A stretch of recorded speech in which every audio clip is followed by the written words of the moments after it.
নমস্কাৰ, মই বাস্তু কনচালটেণ্ট অৰ্পণ দত্ত। আপোনালোকে যদি মোৰ চেনেলটো এতিয়াও ছাবস্ক্ৰাইব কৰা নাই, ছাবস্ক্ৰাইবটো যেন কৰি লয়। আজি মই এষ্ট্ৰলজি আৰু বাস্তু দুটা সমান্তৰালভাৱে চলে।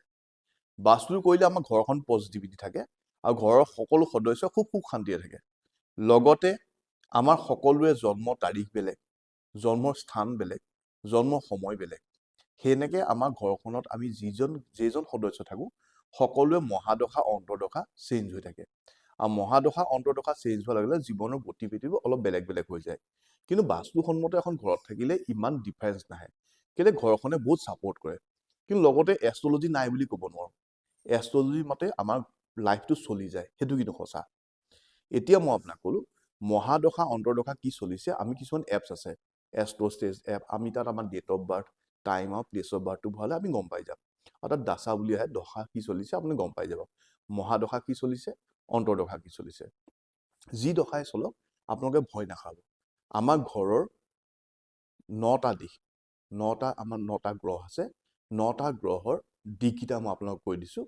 উত্তৰ দিশটো আমাৰ বুধৰ দিশ, উত্তৰ পূব দিশটো আমাৰ গুৰু বৃহস্পতিৰ দিশ, পূব দিশটো আমাৰ সূৰ্যৰ দিশ, দক্ষিণ পূব দিশটো আমাৰ শুক্ৰ দিশ, দক্ষিণ দিশটো আমাৰ মংগলৰ দিশ, দক্ষিণ পশ্চিম দিশটো আমাৰ ৰাহুৰ দিশ, পশ্চিম দিশটো আমাৰ শনিৰ দিশ, উত্তৰ পশ্চিম দিশটো আমাৰ চন্দ্ৰ দিশ, আৰু বাকী থাকিলে কেতু। ৰাহু আৰু কেতু দক্ষিণ পশ্চিমৰ পৰা চেণ্টাৰলৈকে কেতু থাকে।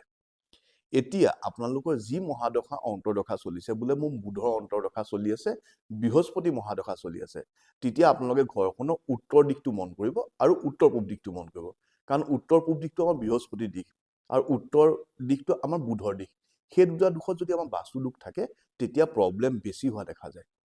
বাস্তু দোষ কেনেকুৱা হ'ব পাৰে? যদি পাকঘৰ আছে, যদি টয়লেট আছে, ৰুমটো লেতেৰা হৈ আছে, জাবৰ জোথৰ ষ্ট'ৰ আছে, তেতিয়া সেইবোৰ চফা কৰি পেলাব।